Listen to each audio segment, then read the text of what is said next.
Alhamdulillahi rabbil alamin wa bihi nasta'inu ala umuri dunya waddin wa la udwana illa 'alal zalimin. Asyhadu an la ilaha illallah wahdahu la syarika lah wa asyhadu anna Muhammadan abduhu wa rasuluh alladzi la nabiyya ba'dah.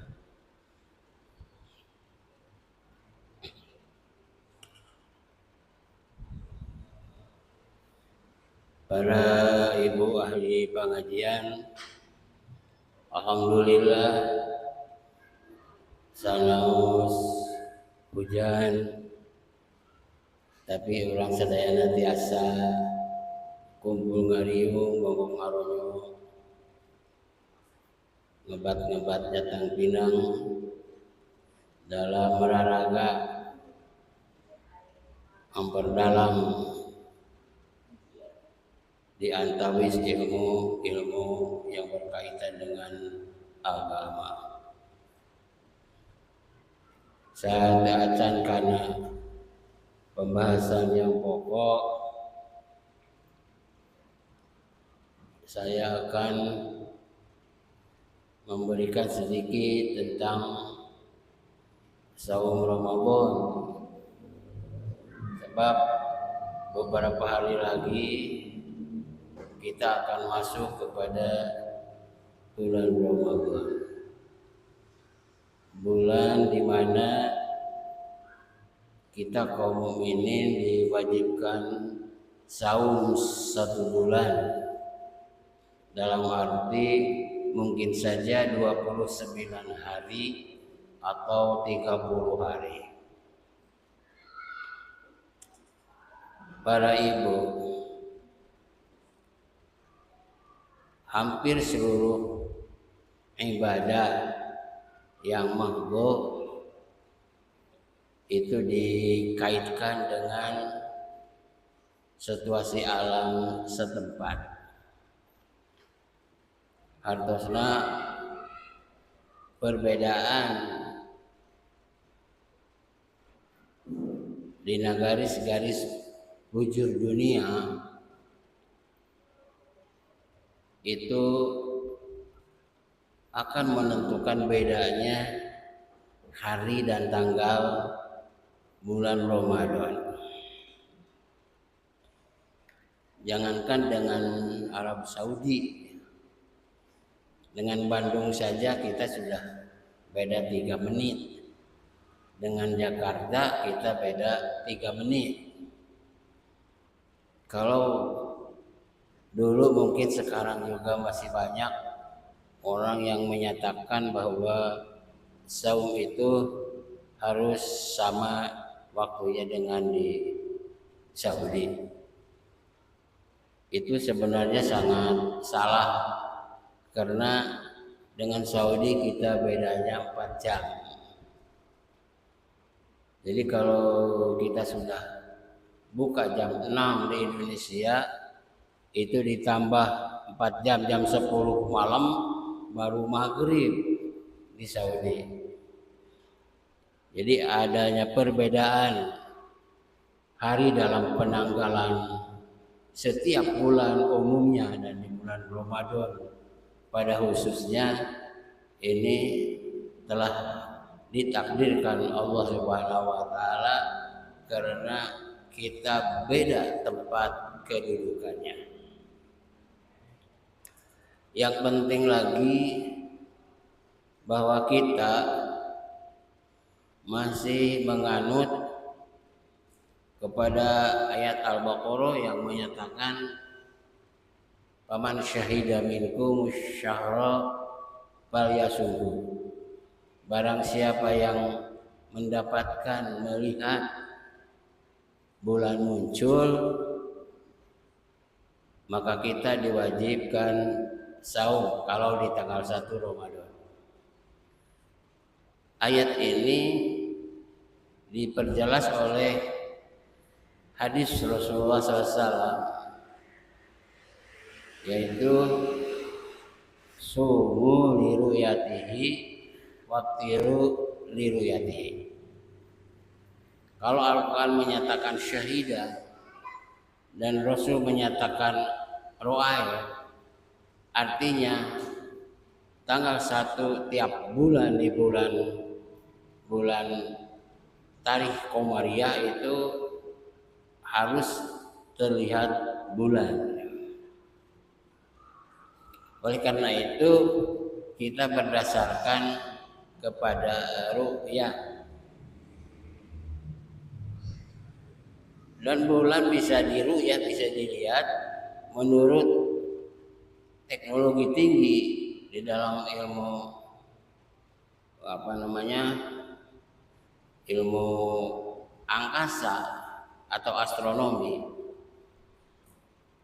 Itu harus sudah lebih dari 2,5 derajat atau 3 derajat ke atas baru bisa dilihat. Jadi tatkala Allah menyatakan syahida minkum harus diartikan kepada keilmuan yang ada. Faman syahida, barang siapa yang melihat bulan 2,5 derajat ke atas, di situ wajib saum. Begitu juga arti Rasulullah SAW yang mengatakan faida ra'aitumuhu, maka di mana kamu telah melihat bulan tinggi 2,5 atau 3 derajat, di situ wajib bulan. Kemudian keduanya kata Rasulullah wa idaratumuhu fabtiru, dan jika di akhir Ramadan telah melihat bulan di atas 2,5 atau 3%, di situ telah wajib buka, yaitu Idul Fitri. Jadi penentuan yang menyatakan wujudul hilal juga itu mengartikan syahidah dan doa itu adalah dengan ilmu saja. Tetapi justru di zaman Rasulullah sampai sekarang penentuan itu harus dilihat, yang disebut yaitu ru'yah. Dan alhamdulillah di Indonesia telah ada Kementerian Agama yang selalu tiap awal bulan Ramadan mengadakan sidang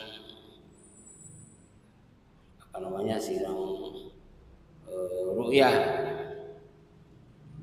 sehingga dipatwakan oleh Menteri Agama dengan sah. Insya Allah nanti di sehari sebelum Ramadan juga akan diadakan. Walau dari zaman sekarang, dari sekarang sudah dikumpulkan dari seluruh penjuru Indonesia. Dan sekali lagi bahwa seluruh planet yang di langit termasuk matahari, bulan dan yang lainnya itu terbitnya di barat bukan di timur. Walaupun kita setiap hari melihat matahari terbit di timur dan terbenam di barat. Tapi untuk membuktikan bahwa kenapa melihat satu tanggal Ramadan itu tidak di timur tetapi di barat ya.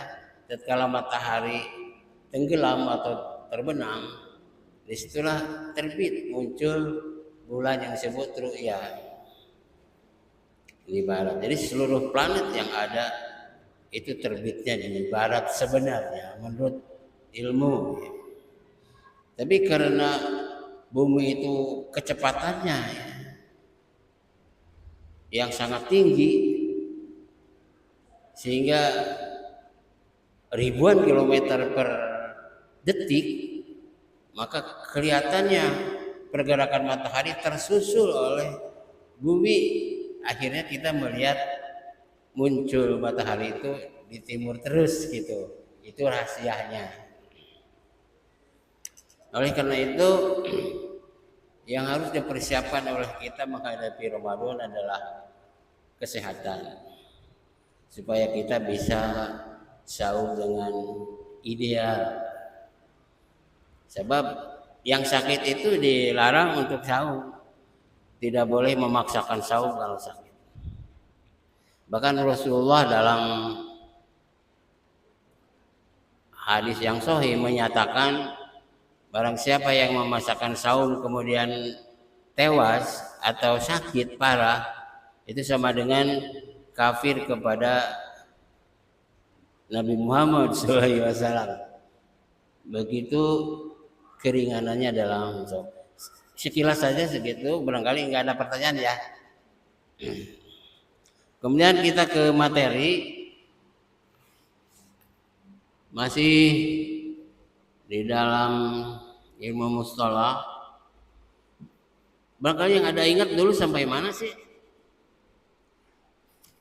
Ada yang ingat nggak?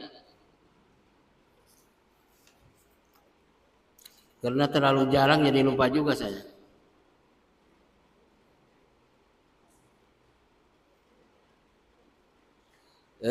Sampai doib ya. Doib.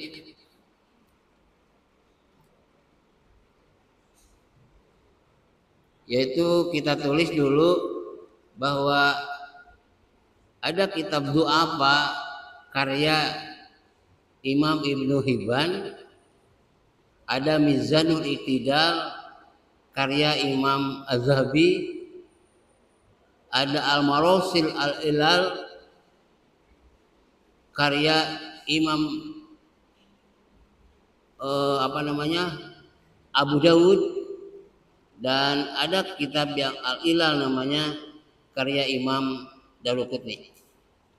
Nah, sekarang kita akan menganjak kepada Al-Mardudu, hadis yang ditolak bisa babi syaqfi minal isnadi. Hadis ditolak sebab jatuhnya, hilangnya, dan tidak adanya salah satu isnad hadis. Ada spidol nggak? Ada yang mau spidol? Ya.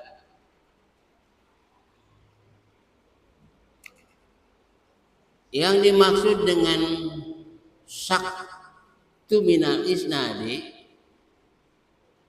adalah putusnya untaian isnad. Apakah putus satu rawi atau lebih, disengaja atau tidak disengaja? Apakah putus itu dari awal isnad atau dari tengah isnad atau dari akhir isnad? Apakah putusnya itu dohir ataupun hopi, dohir ataupun nyata ataupun samar maksudnya?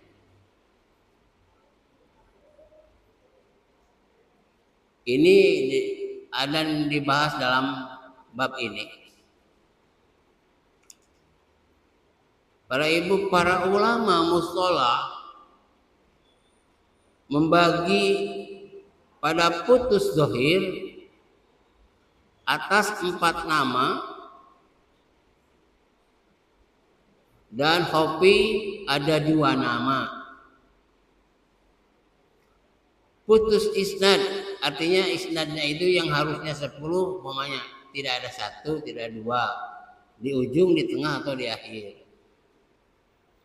Atau semuanya tidak ada kecuali tabi'in.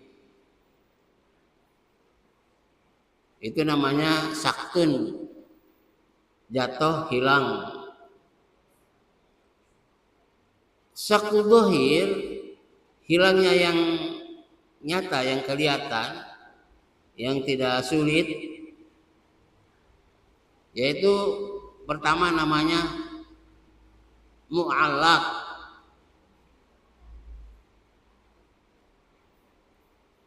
Kedua namanya mursal. Ketiga namanya muqbol. Keempat namanya munqati. Yang hofi, yang samar, ada 2, yaitu satu namanya al-mudallas. Kemudian yang kedua adalah al-mursal. Jadi ada al-mursal hofi, ada mursal dohir.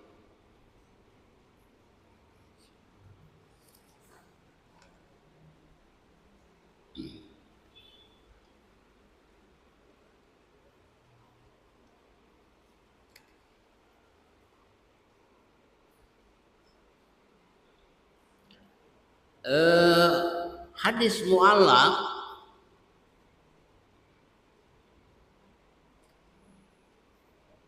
di dalam bahasa Arabnya al hadis mu'allaqun. Hadis mu'allaq itu adalah hadis mahudifa, hadis yang dibuang mim mabda'i isnadihi, dari awal musnadnya. Rawin satu rawi satu perawi, pak aksaro atau lebih, ala tawali dengan berturut-turut. Jadi secara simpel hadis mu'allaq itu adalah suatu hadis yang dibuang dari awal isnadnya satu sanad atau lebih secara berturut-turut, maka hadis itu akan disebut hadis mu'allaq.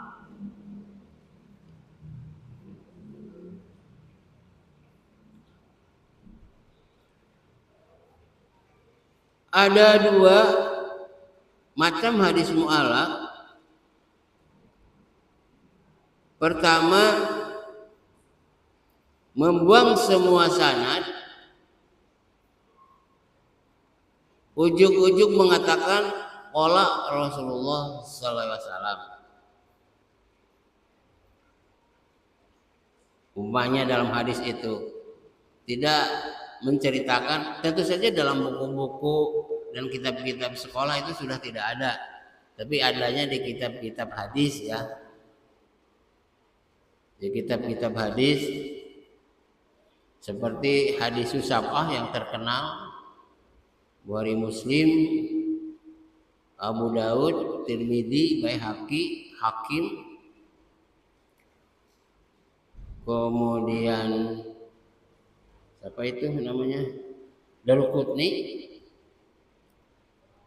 Sebab kalau kita belajar membaca Bulughul Maram atau Subulus Salam, suka disebutkan rawahul khamsah, rawahu sab'ah, rawahul arba'ah.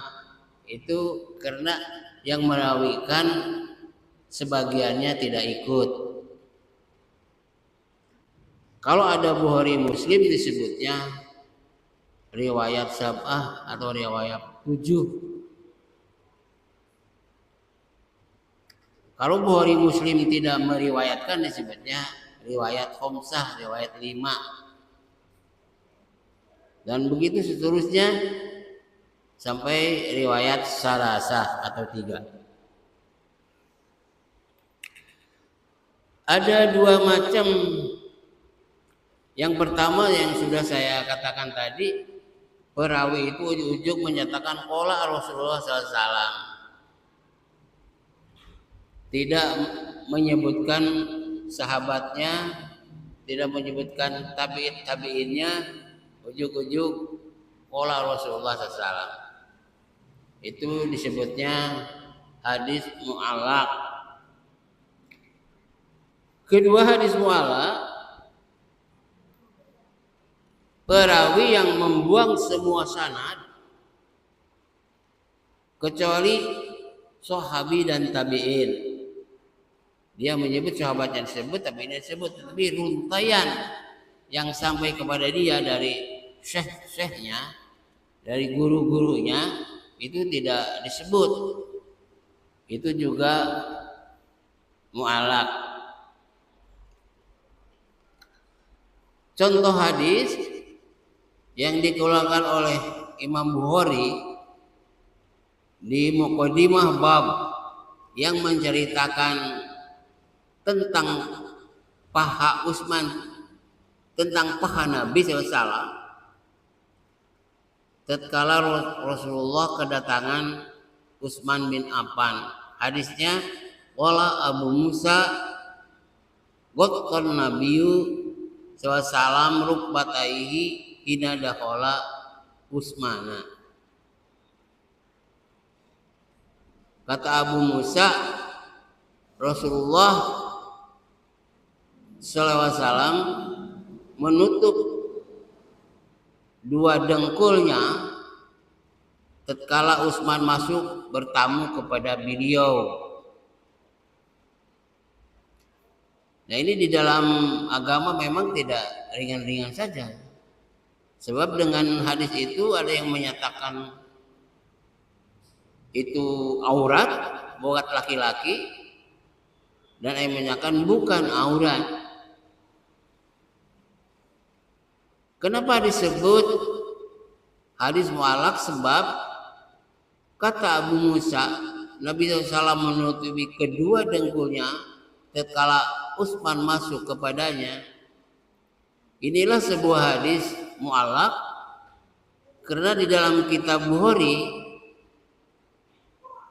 membuang semua isnad kecuali seorang sahabat yaitu Abu Musa al-Asy'ari. Yang lainnya tidak disebut. Nah, semua yang dinamakan hadis mu'allaq ditolak. Sebab nilainya adalah dhaif. Kecuali mu'allaq yang ada dalam atau dikeluarkan oleh yang sangat terkenal sahihnya, terkenal baiknya, seperti Imam Al-Bukhari dan Imam Muslim. Walaupun mu'allaq hadisnya, tetapi tidak mungkin Bukhari Muslim mengada-ada. Oleh karena itu, hadis mu'allaq yang seperti ini bisa dipakai alasan bahwa dari dengkul sampai paha sampai pantat itu akan dianggap sebagai aurat bagi laki-laki. Kalau aurat perempuan sudah kita tahu. Siti Aisyah bertanya kepada Rasulullah SAW. Kata Siti Aisyah, ya Rasulullah, sebatas mana aurat perempuan itu? Rasulullah menjawab, aurat perempuan itu seluruh badannya kecuali wajah dan pergelangan tangan ke bawah. Dari sini.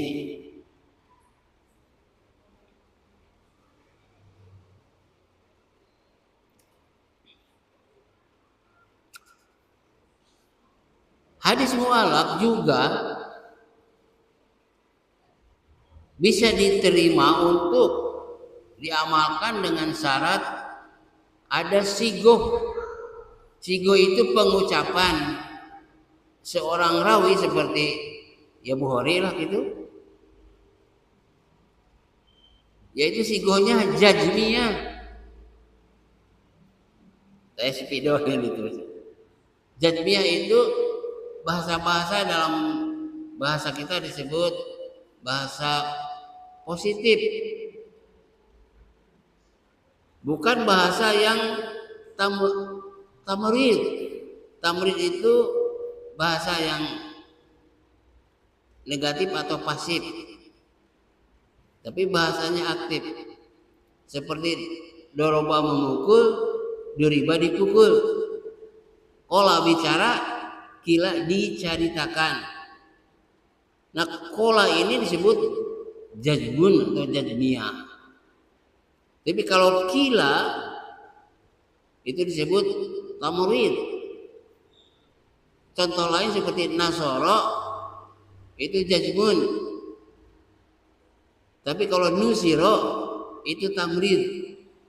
Kalau dalam sholok disebutnya adalah fa'il dan maf'ul. Mabni fa'il dan mabni maf'ul. Dalam bahasa kita adalah kata-kata yang negatif atau kata-kata yang pasif dan tadi lawan pasif itu aktif. Nah, kalau kata-kata yang jazmiyah aktif, yaitu di dalam riwayatnya dimulai dengan haka, dakaro, kola. Ini banyak syaratnya ya. Haka, dakaro, kola. Ini sigohnya jazmiyah. Yang dalam shorof disebut mabni fa'il. Tetapi kalau sigohnya tamrid atau pasif, seperti kata-kata kila katanya,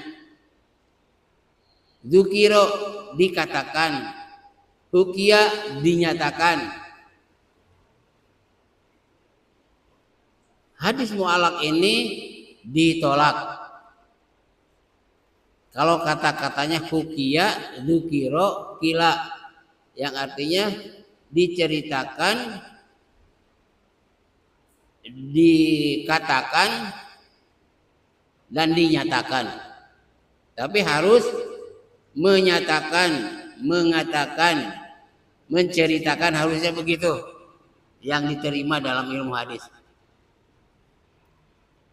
Ini mah kita nggak tahu, ini keputusan mereka ya, para ahli hadis. Kedua, hadis mursal.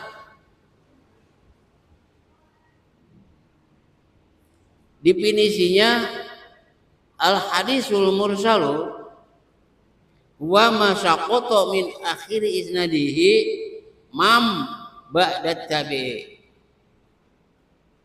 Hadis mursal itu adalah hadis yang jatuh, terbuang, hilang di akhir isnadnya.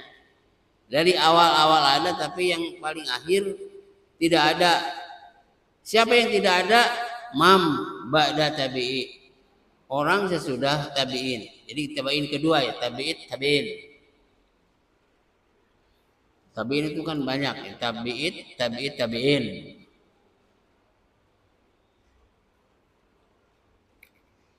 Nah, hadis mursal itu adalah hadis yang jatuh, hilang dari akhir isnadnya. Orang di bawah sederajat tabi'in, sumpah seseorang tabi'in tahu-tahu mengatakan bahwa Rasulullah SAW mengatakan begini, mengerjakan begini, padahal dia bukan sahabat tetapi tabi'in. Ini adalah mursal namanya. Ada contoh hadis ma akhrajahu Muslim fi sahihi fi kitabil buyu qala hadatsani Muhammad bin Rafi sana hajaini sana alaisi an Uqaili an Ibnu Syihab an Sa'id bin Musayyab anna Rasulullah SAW naha anil muzabanati, yang artinya hadis mengeluarkannya Imam Muslim di dalam kitab sahihnya di dalam hal buyu, jual beli. Hadisnya hadasana menceritakan kepada kami Muhammad bin Rafi sana hajjah ini, meriwayatkan hajjah ini, sana Al-Laisi meriwayatkan Al-Lais an Uqail ti Uqail an Ibnu Syihab ti Ibnu Syihab an Sa'id bin Musayyab dari Sa'id bin Musayyab. Apa isi hadisnya? Anna Rasulullah SAW naha anil muzabanati. Rasulullah melarang jual beli sistem kamplang. Kemplang itu kalau pedagang di pasar dulu ayah baju budak, baju kolot, celana budak, celana kolot, kemeja, jas, celana panjang, kolor, ditumpuk. Itu mujabanah namanya. Ini dijual 200.000 umpamanya. Padahal kalau dibeli ternyata tidak ada yang dibutuhkan oleh kita.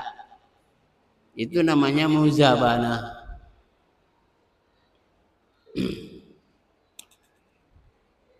Jadi dalam hadis ini bahwa Rasulullah melarang jual beli secara kemplangan. Kemplangan itu artinya orang tidak tahu banyaknya, bilangannya, baik buruknya, kecil besarnya, berguna atau tidaknya. Kemudian dibeli, nanti sudah dibeli baru dipilih. Itu dilarang oleh Rasulullah SAW.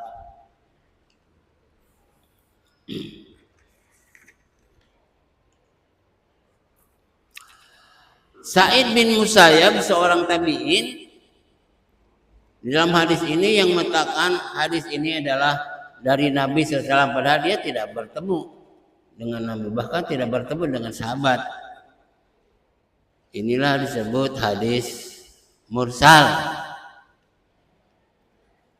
Kitab-kitab yang disusun mengenai hadis-hadis mursal, jadi sebenarnya kalau kita bisa baca, punya uang, tinggal beli aja kitabnya begitu. Jadi kita tahu.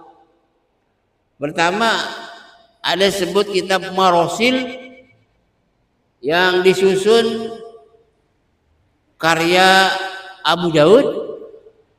Kedua ada Al-Marosil yang disusun karya oleh Ibnu Abu Hatim. Ketiga ada Jami'ut Tahsili li Ahkamil Marosil karya Al-Albani, Al-Alashi. Jadi banyak sekali. Kalau kita punya buku-bukunya, tentu kita akan lebih paham lagi. Di situ terkumpul hadis-hadis yang mursal. Ketiga, hadis dhaif itu disebut mu'dhal. Hadis mu'dhal dalam definisinya al-hadisul mu'dhalu wa masaqata minadihi isnani paksaro ala tawali. Hadis mu'dhal itu adalah yang jatuh atau hilang isnadnya 2 atau lebih secara berturut-turut. Jadi sebenarnya di antara hadis di sini adalah termasuk hadis munqati semua gitu. Hanya kedudukannya kalau yang di awal ini namanya, di akhir ini namanya, di tengah ini namanya, di akhir, di awal dan di tengah ini namanya, gitu aja sebenarnya mah.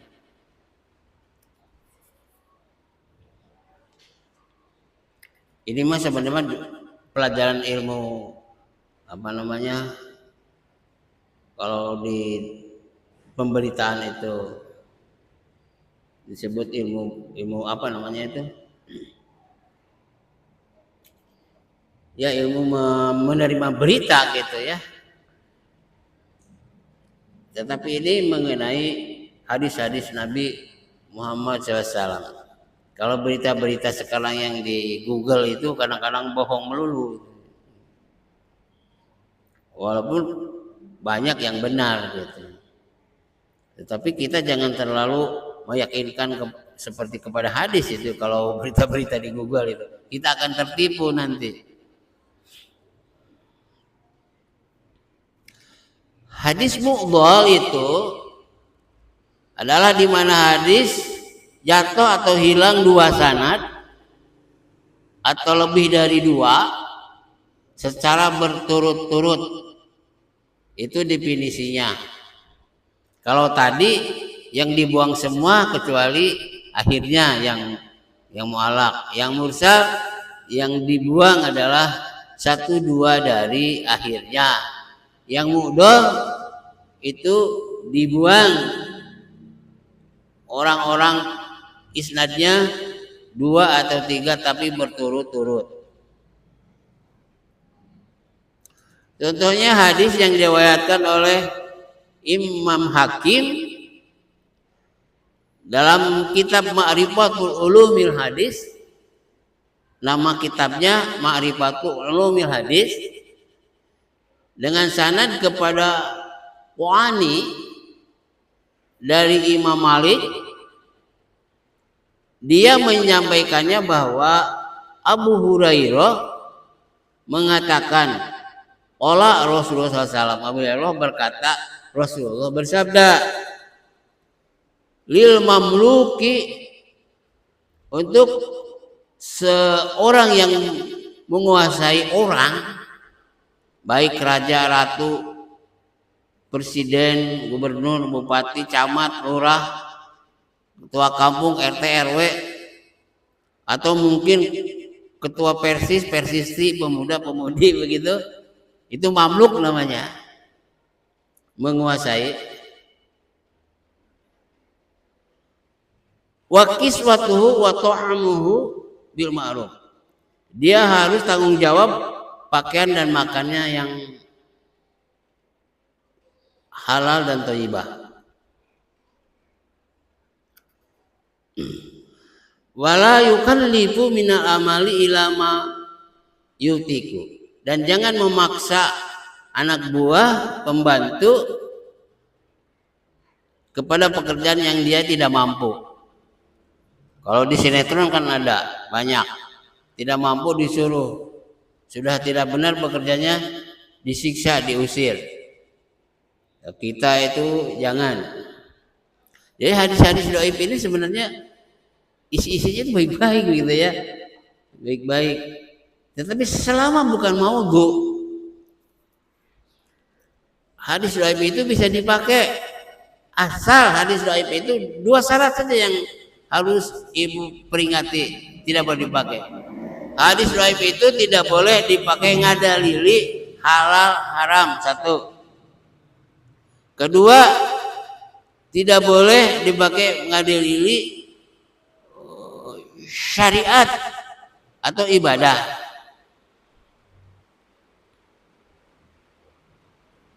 Tapi kalau untuk hal-hal selain itu, selain ibadah dan halal haram, hadis dhaif itu sungguh isinya hebat-hebat.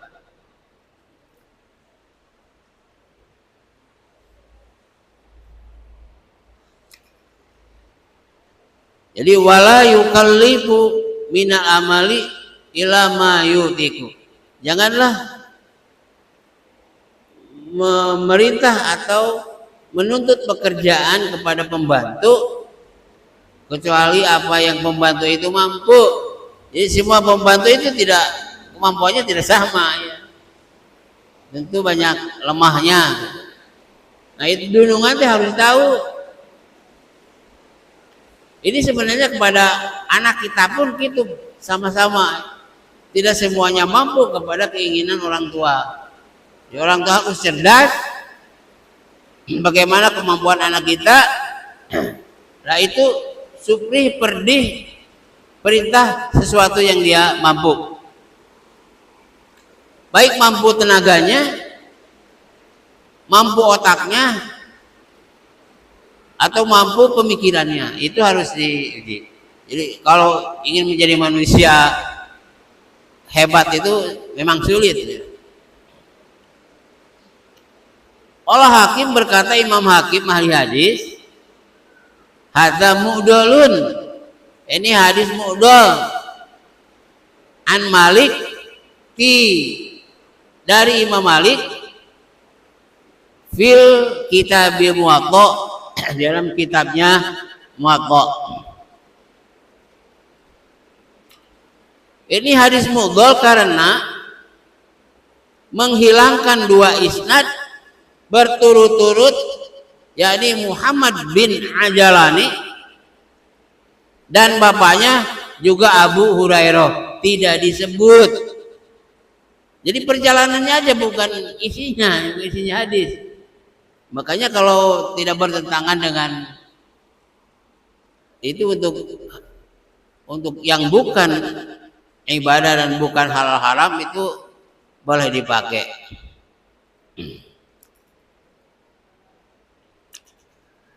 Hadis mudol itu sudah pasti hadis dhaif, ya.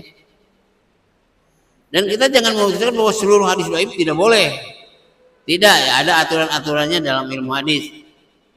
Seperti saya sudah menyatakan dulu bahwa doa iftitah yang subhanaka Allahumma wa bihamdika wa tabarakasmuka wa tabaraka wa ghairuk itu juga hadis dhaif.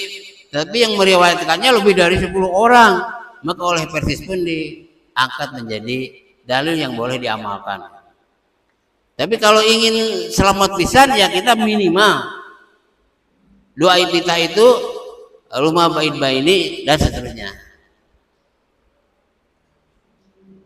Tetapi kalau kita salat malam itu yang panjang. Yang panjang. Saya sudah menulisnya, lupa mau di bawah itu ya. Supaya dipelajari.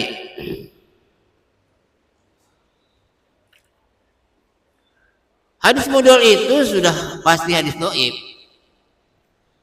Dan hadis seperti ini yang paling buruk ya, dalam hadis mursal dan munqati.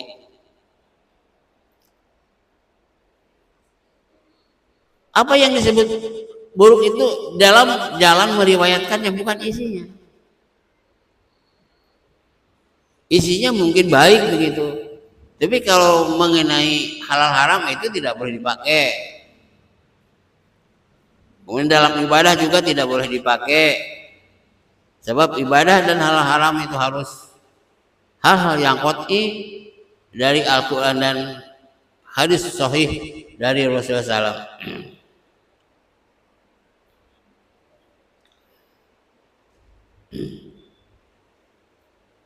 Sisi kesamaan antara hadis mudhal dengan mu'allaq adalah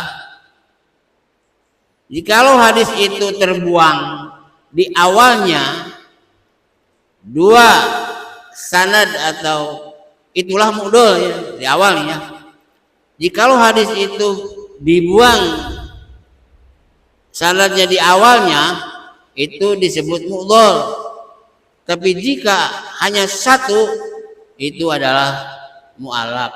Nah, gitu aja, jadi semuanya itu munqati. Istilah munqati.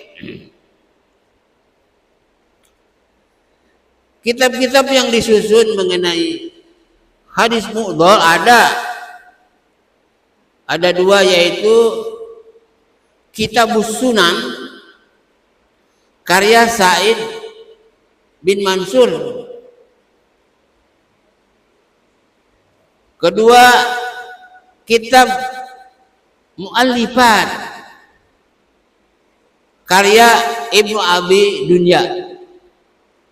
Sekali lagi ada kitab namanya Kitabus Sunan karya Sa'id bin Musayyab dan kitab Mu'allafat itu karya Imam Abu Dunya, Abi Dunya.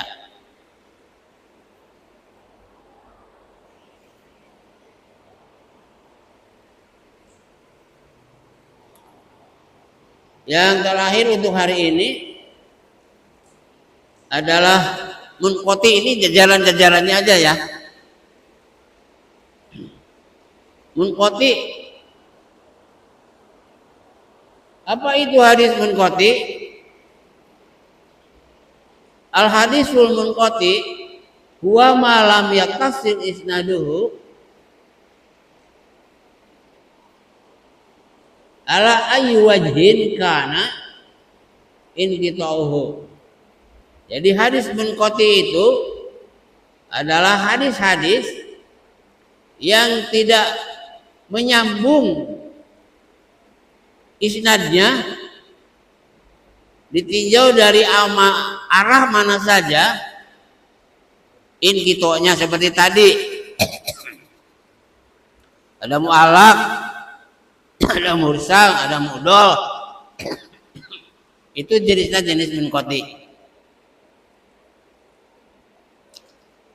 Nah, hadis munqati itu adalah suatu hadis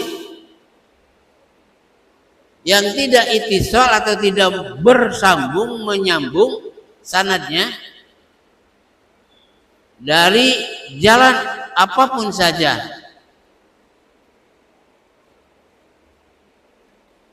Artinya, apakah putusnya itu di awal, di tengah, atau di akhir, itu adalah munqati atau inqita. Atau disebut mursal atau disebut mu'allaq.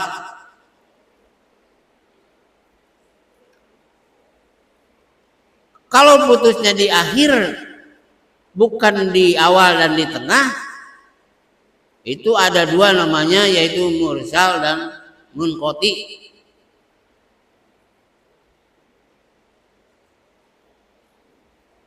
Tetapi para ilmu hadis membedakan di antara semua itu, dan perbedaan itu sangat tipis sekali. Sebenarnya bagi yang umum cukup saja itu menyatakan hadis dhaif. Tapi bagi kita yang ingin mendalami, ya perlu saya bacakan di hadapan ibu-ibu, sehingga ternyata hadis itu ruwet dan banyak. Contoh hadisnya, marwahu Abdul Razzaq, hadis yang diriwayatkan oleh Abdul Razzaq an Syauri, dari Imam Syauri, an Abi Ishaq, dan dari Abi Ishaq. An Zaid, diterima dari Zaid bin Yusha, an Hanifah, dari namanya Hanifah, marfu'an, hadisnya marfu. Hadisnya apa? In walaitumuha Abu Bakrin qawiyyun amin. Yang isinya, kalau yang mengurusnya Abu Bakar Siddiq pasti aman. Itu hadisnya. Nah, hadis ini putus isnadnya, dan hari-hari ini ada seseorang yang bernama As-Sauri wa Abu Ishaq, karena Imam Asy-Syauri tidak mendengarnya sebenarnya dari Ibnu Ishaq. Di antara Sauri dan Ibnu Ishaq ada nama Syuraik, yang sebenarnya As-Sauri mendengarnya hadis itu dari Syuraik, bukan dari Ibnu Ishaq. Jadi hebatnya pencari hadis ini sampai bisa ketemu gitu.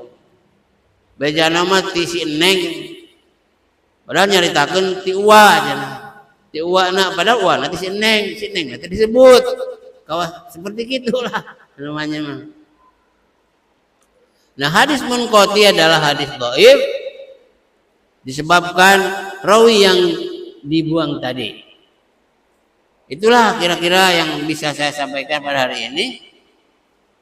Insyaallah kalau masih mau, di bulan Syawal kita menginjak kepada hadis mudallas. Kalau hadis sahih itu sebentar saja menceritakannya. Insya Allah di akhir pelajaran kita saya akan memberikan buku kecil ringkasannya, baru mau dicetak di percetakan, insya Allah. Sekian saja, sudah jam 5:05, tapi hujannya masih besar. Kita ini aja bisa diisi oleh tanya jawab atau apa saja begitu, untuk menunggu hujannya agak reda sedikit. Sebab mobil saya juga di depan masjid disipannya. Sekian, mudah-mudahan bermanfaat bagi ibu yang mau dan yang mampu. Insya Allah nanti habis Ramadan kalau ada jadwal kita maju lagi. Masih banyak, Bu. Ini juga diterjemahkan oleh saya supaya yang mau belajar gampang menghafalnya. Sebab kitabnya besar. Kitabnya gini. Mustalah. Ya mustalah. Disebutnya tafsir ini bisa disampaikan di muallimin, bisa di fakultas ya. Karangan Dr. Muhammad Tohani.